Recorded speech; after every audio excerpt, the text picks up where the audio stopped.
Ladies and gentlemen, welcome to yet another great episode of Bahrain Now, your source of local initiatives, happenings, talents, and trends. I'm your host, Khalid Hijris, here to walk you through our exciting lineup of segments and personalities from around the Kingdom of Bahrain. Stay tuned, and we'll be back with more.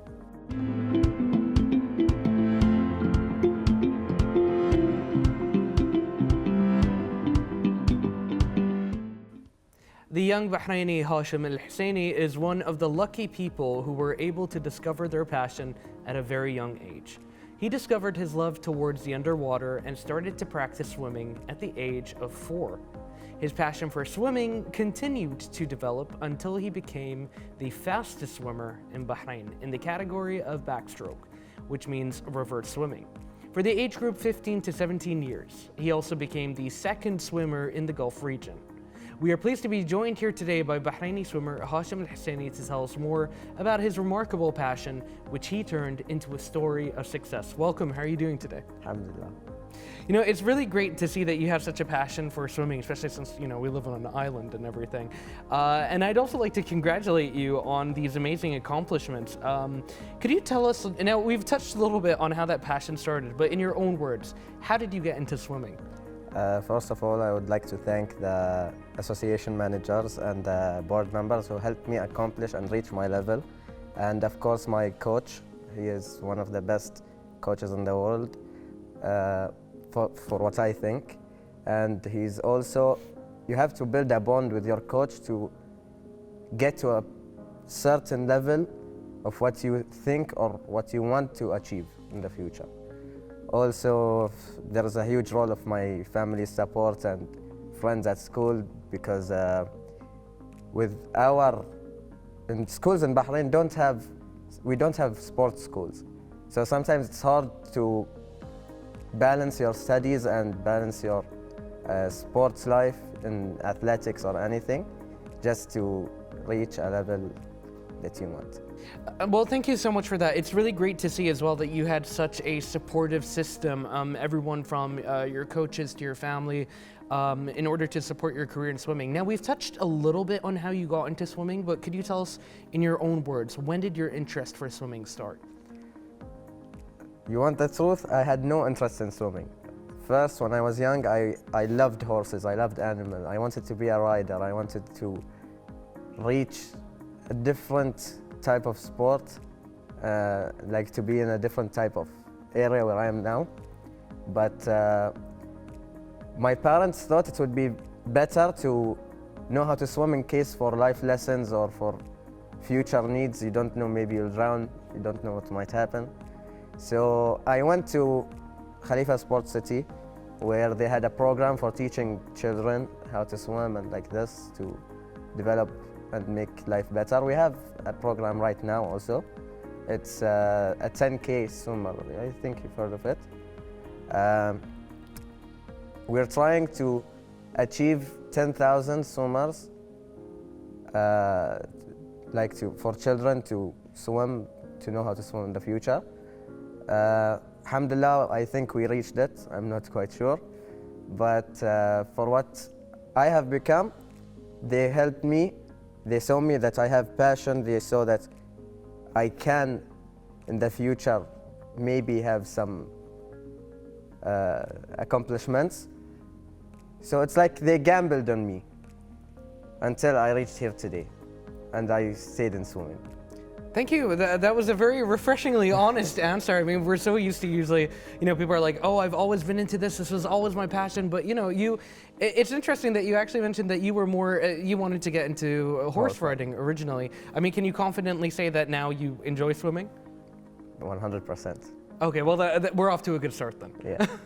And now, just to get into a bit more specifics, what is it about backstroke swimming that appeals to you, and why is it so challenging? Backstroke is not like any other stroke that we have. We have 4 main strokes. As you know, there's butterfly, backstroke, breaststroke, and freestyle. All butterfly, backstroke, and breaststroke, you have a different jumping style, different style, starts and endings. For for all these 3, you swim while facing forward. You know where's the wall. You know when you will reach. You know exactly when you have to breathe and this stuff. But in backstroke, it's a whole different story, because you're swimming and you don't know when you reach the wall. Like, you're not quite sure what will happen throughout the race, and you try to swim straight as you can so that you don't end up hitting any lane ropes or any other people. And what makes backstroke special is that, let's say for turns and finishes, you have all countries that they make sure that there is a, what we call it, there's an Olympic-sized pool, okay? Mm-hmm. All the measurements are the same in all countries. So we have the last 5 meters, you can see the lane flags. These flags help us to know where we are in the pool so that we can turn or finish without hitting our heads. And for the start, you have to have a very flexible back, or at least lower back to be more precise. Mm-hmm. Because you're facing forward, but you're jumping backwards. So that's one challenging way to swim backstroke.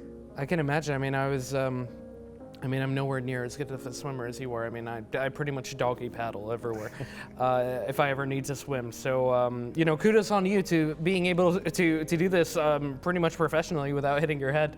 It's incredible to see as well the way that you describe it, as well as, for example, like the muscles involved. So I think you don't have to worry.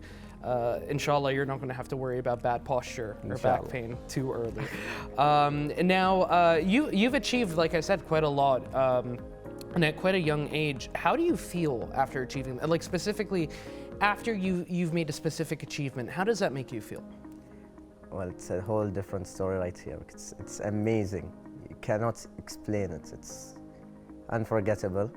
I wish it would happen every time. It was a different type of joy. I can still imagine precisely every second that happened. Because once you hit the wall and you hear the crowd, you're somewhere else. I can imagine, especially with the sensations involved in swimming, and particularly since you don't know where you're headed. So it's like, I can imagine that sudden sense of sensation. You're on your back and then you hear the crowd. That must be a magical experience. And, on that note, we've already touched about the fact that you don't really see where you're going for a lot of that journey. What are the main difficulties that you face? And if you do face any difficulties, how do you usually overcome them? Sometimes in your life, you will feel like you don't want to swim. You don't want to go train. You just want to stay home and relax. Your body is too much worn out, yeah. So in this time, my coach, he taught me that this is exactly when you have to start your journey. This is where you push. You don't want to move, but you have to get up every morning, every hour, every time you're tired. This is where you get up. That's another thing. And one last thing is that use your problems in the water. For like, let's say you had an argument with someone. Take that energy and release it in the water. Or you're so hyped, keep that energy until you train in the water and use that to get better and better. That's how I go through my problems. That's actually really brilliant advice, and it's really good to see that you've taken a very healthy way to channel all of those emotions, and that you have a very healthy outlet as well for them. So that is a great thing to hear. Now, you've mentioned that that's the way that you deal with your problems, and we've gotten a little bit of insight as to kind of like what are the difficulties that you face. But now I'd like to talk a little bit more about how you prepare for swimming competitions. What does that usually look like for you? For preparing. It's amazing, but it's very tiring. For like preparing for a race, you have to think 1 month ahead, because you have to go through a diet. You have to go through, maybe you're taking vitamins or whatever. You have to make sure that your body is ready or will be ready in that exact moment where where the race is going to start. So for me, what I do is 1 month ahead, I go through every aspect of the race and see what's the problem and where I'm doing something wrong so I can win. Sometimes you feel heavy. Sometimes you're too light. You have to eat more. Sometimes you have to have more energy, but you can't have more energy because you can't over rest or you can't not rest enough. Because if you over rest, you still feel tired. I think it's scientifically proven. I don't. It's sort of like when you sleep more than you meant to, and even though you've slept a lot, you still feel tired when you get up. Exactly. So this, we have to prevent that from happening, and we have to prevent not having enough rest from happening too. So that's a very difficult problem we accomplish, but otherwise, yeah, it's all good. I mean, what I'm getting from this is that you've become probably very pragmatic. You're very good at planning things in advance. I mean, you're talking about like your diet, your vitamins. You're even taking into account how that'll affect your performance in the water. I mean, would you say, how would you say that, your involvement in swimming has changed you as a person outside, like out of the pool? Have you become more organized, do you feel, in other parts of your life as well? I think it made me a little bit overconfident in what I can and have to achieve. For like swimming, you'll have to be social. That's 100% right there. You'll have to have confidence to try and scare other swimmers into making a wrong move that can make you win the race. For like example, we have the heat rooms, the core rooms, I mean. In the core rooms, you'll have all the other competitors against you sitting right there, all trying to scare each other or the one next to them, so that maybe he'll get too stressed out to win the race. I didn't know the politics of swimming were so intense. That's one very scary move, because sometimes you go, for like the ISF, we just finished it. My competitors, they were all tall and bigger than me. That was scary. But alhamdulillah, I achieved what I could. Alhamdulillah.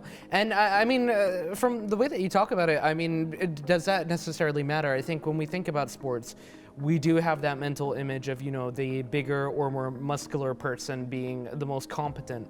But you were mentioning earlier, for example, like you can't even be too heavy sometimes. So it's like with swimming, I'm imagining that stereotype doesn't always apply, right? Right. And, I mean, it's very clear to me that you have built up a great portfolio when it comes to the field of swimming. And, you're very knowledgeable about it. Do you see it being something that you're going to take as a maybe career path in the future? Of course. I love swimming. It's like the best thing.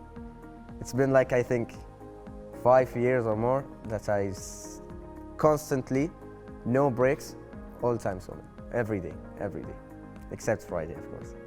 It's good to see that you as well take a rest day. I mean, you can't have too much of a good thing. Yeah. And, obviously, I imagine also that just gives you at least like a day for you to recover to get even more swimming done.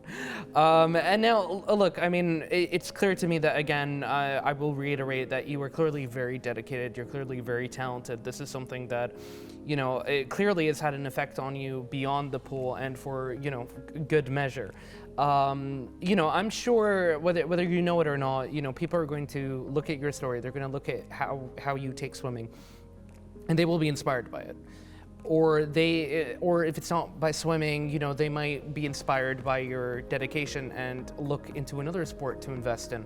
To those people who are looking, whether they're your age, younger or older, what advice would you give to anyone who is looking to get into a sport? I have many friends that did not continue with their sports or whatever they were into. Please continue your activity. focus on what you want. Don't let anyone talk you down from it. Do what you want. Do what your dream. Just follow your dream, because that's what makes you different. That's what makes you athletic. Many friends I know, they quit football because football has many players, so it's very hard to reach the national team. But swimming can have the same process. For like, we have many different clubs, and from the clubs you have to choose the best swimmers until you can make a national team. I personally, the national team just took me, because I started there. They just saw me and created my path. But for you, just try and to accomplish what you want, and don't give up on your dreams to make anyone proud. Your parents, just do it for your parents. Brilliantly said. That is a great message, and I think a very nice emotional hook at the end there with the parents. Thank you so much for joining us, and I can't wait to see what you accomplish next. Ladies and gentlemen, stay tuned for even more inspiring youth from around the Kingdom of Bahrain. Stay tuned for more on Bahrain Now.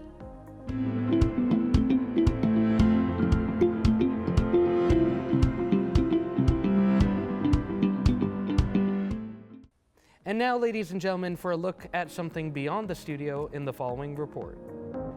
Well, I'm here in Bahrain to attend the birthday celebrations for His Majesty King Charles III, and I decided to come from England. First of all, I thank His Majesty's Ambassador, Alistair Long, for the kind invitation, and also because it's such a special year here in Bahrain for the Silver Jubilee celebrations for King Hamad bin Isa Al Khalifa. I was very, very fortunate. Some may remember that a long time ago, I worked here with the Ministry of Information for Bahrain Television when media was not as it is today, when things were not at hand and when you did not have social media or Google or things to look up. But I was very, very fortunate, given the opportunity through Bahrain Television to meet so many people throughout and around the island and get to know them from all different aspects. When I moved back to the UK, I was recently, well actually just about 2 years ago, invited to become chairman of the Bahrain Society back in the UK.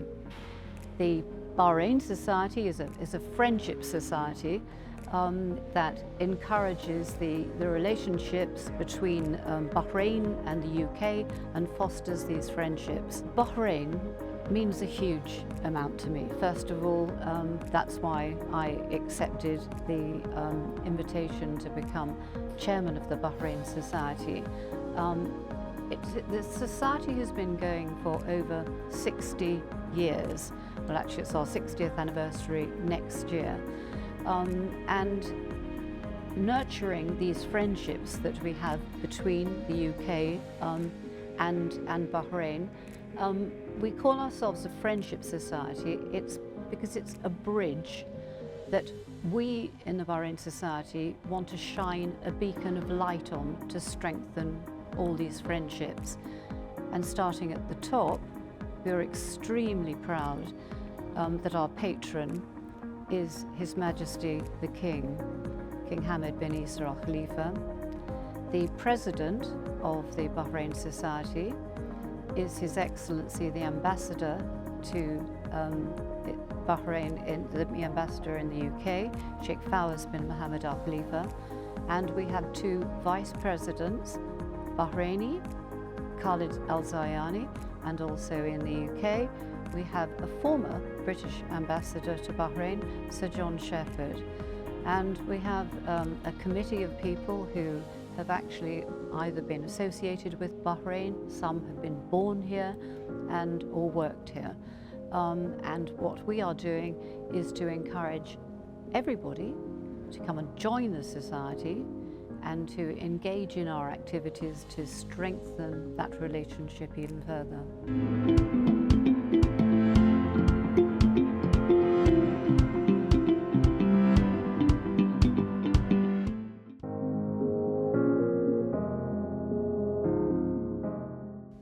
Foreign Ministers' Commendations are awarded annually by the Ministry of Foreign Affairs of Japan to individuals and groups who have demonstrated outstanding contributions in international fields. This year, Dr. Jawahery was recognized for his remarkable efforts in promoting friendship between Japan and Bahrain and fostering industrial and cultural ties between the two nations. During the ceremony, Ambassador Okai praised Dr. Jawahery's unwavering commitment to industrial development and cultural diplomacy.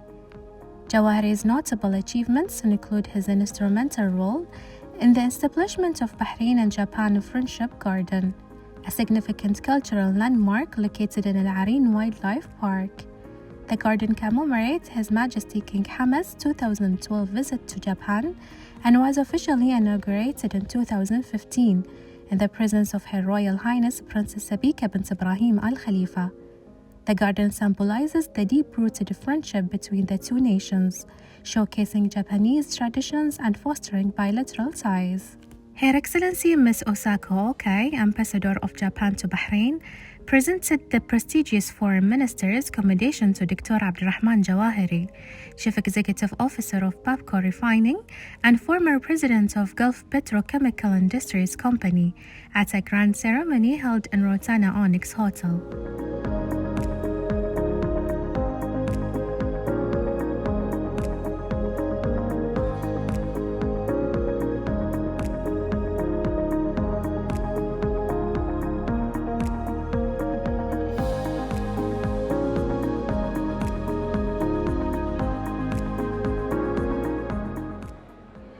Today, we gathered to celebrate Dr. Jawahery, CEO of Babco Refining, who awarded the 2024 Foreign Minister's Commendation from Japan. He has done outstanding job in promoting culture, Japanese culture, and strengthening bond between Bahrain and Japan, and therefore we are honoring him today.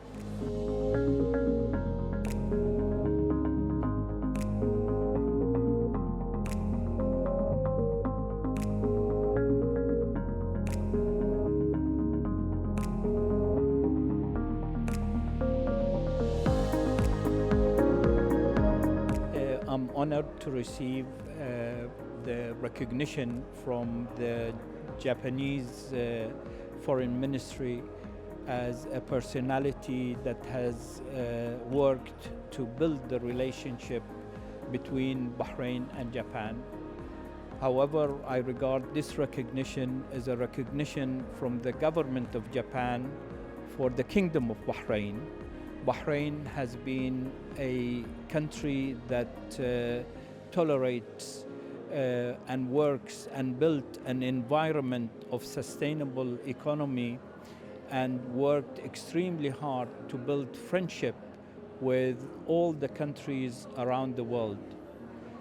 We as executives in the industry are only there to translate the vision of our leadership to reality, and that's all we have done. And I am humbled to be the person that has received this recognition, but I give this recognition to all my colleagues in Bahrain who work tirelessly to translate the vision of the leadership, to build and serve our country with our heart. And Bahrain has demonstrated over the years that it is a country that leads the world despite its size in everything. And it is not by chance that the first shipment of oil that was discovered in 1932 was shipped to Japan, to Yokohama, and that relationship was cemented over the years. We have exchanged of economy of $40 billion over the last 4 decades. We have superb relationship with Japan in bringing advanced technology and now even artificial intelligence into our processes. And also the Japanese culture is extremely close to Bahraini culture, and that's what makes our relationship with Japan unique. And also there is the only friendship garden that exists in the world between Bahrain and Japan. It is in the Kingdom of Bahrain, based on His Majesty's directives to build something that cement that first shipment of crude oil some 90 years ago from Bahrain to Japan. And today we have the Bahrain-Japan Friendship Garden, which cement that friendship that extends over 90 years now.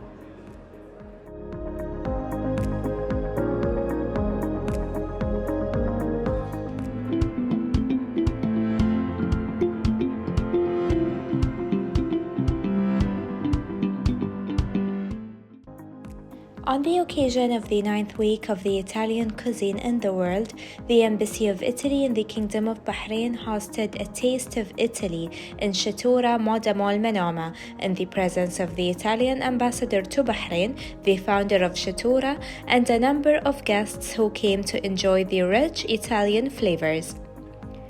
The guests enjoyed fresh-made pizza with the best high-quality made-in-Italy products of Shatura and aged Italian cheese. Welcome to the 9th edition of the Week of Italian Cuisine in the World. We're here tonight at Staura, highlighting Italian products. We have a special event dedicated to the making of focaccia. We will be enjoying the oven back there. And we will highlight the quality of Italian products in a whole week of events, which I'll try to describe, which will highlight the quality of Italian food and Italian cuisine, which has its roots deep down in our culture. In the culture of every town, every village, every house is different, and if you visit Italy, you'll find all culture and history in each dish. So today we'll also visit this shop and teach you on how to recognize real Italian food. I'd like to thank His Excellency the Italian Ambassador, and like to thank all the Italian community for giving us a chance to show the Italian products in Bahrain. Let me talk to you about Italian products and my journey with Italian products. It started in '85, long time ago. And I'm proud to say that we managed to bring the Italian products to Bahrain and to tell everybody that Italian products is within everybody's reach. And part of the partnership with the Italian Embassy is that we have a restaurant dedicated to Italy, an in-depth Tuscany. So it's called Sapore di Toscana, which means in English, tastes of Tuscany. And it is very simple, purely Italian, authentic Italian food. So naturally, when we heard about the Italian Week and everything happening, we said this is the partner we need to partner up with. And the Italian Embassy is very cooperative and partnering with us. So I'm very happy to be part of this. The Italian Embassy has arranged a series of events as part of the 9th Italian Cuisine in the World, including Italian cuisine master classes hosted at the Domain Hotel in Jaffir by Michelin star Italian chefs. Buon appetito!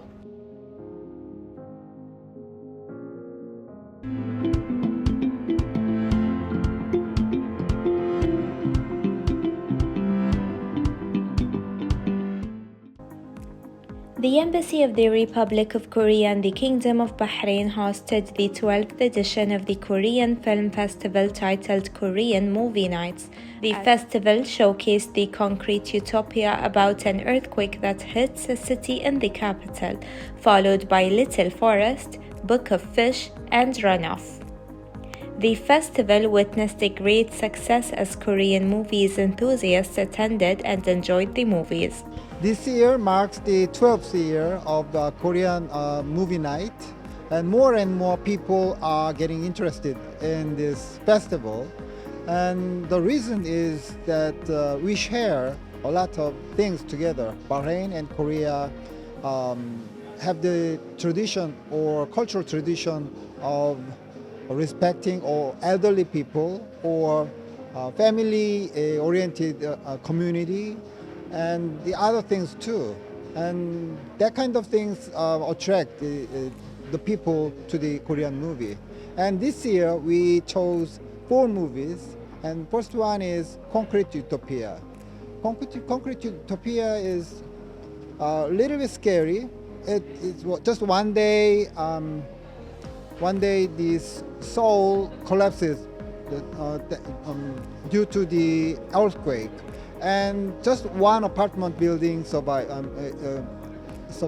and people try to live, survive based on that, and they struggle and they fight each other, and some story unfolds.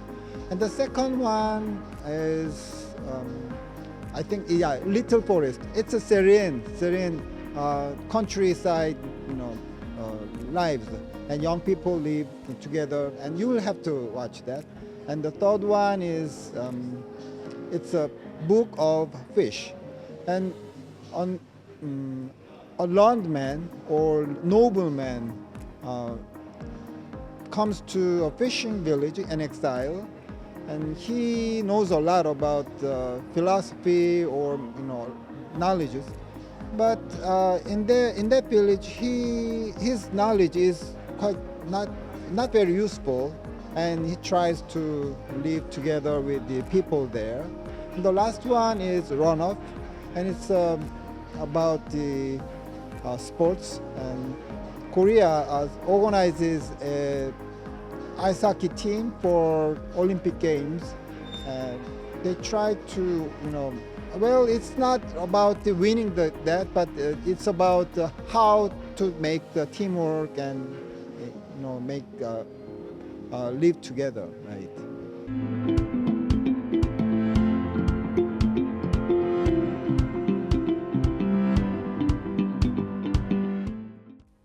Well, ladies and gentlemen, this brings this episode of Bahrain Now to a close. We thank you all for watching. As always, be sure to reach out to us on our social media accounts shown below. We'd love to hear from you. This was Khalid Hidris, and as always, good night and God bless.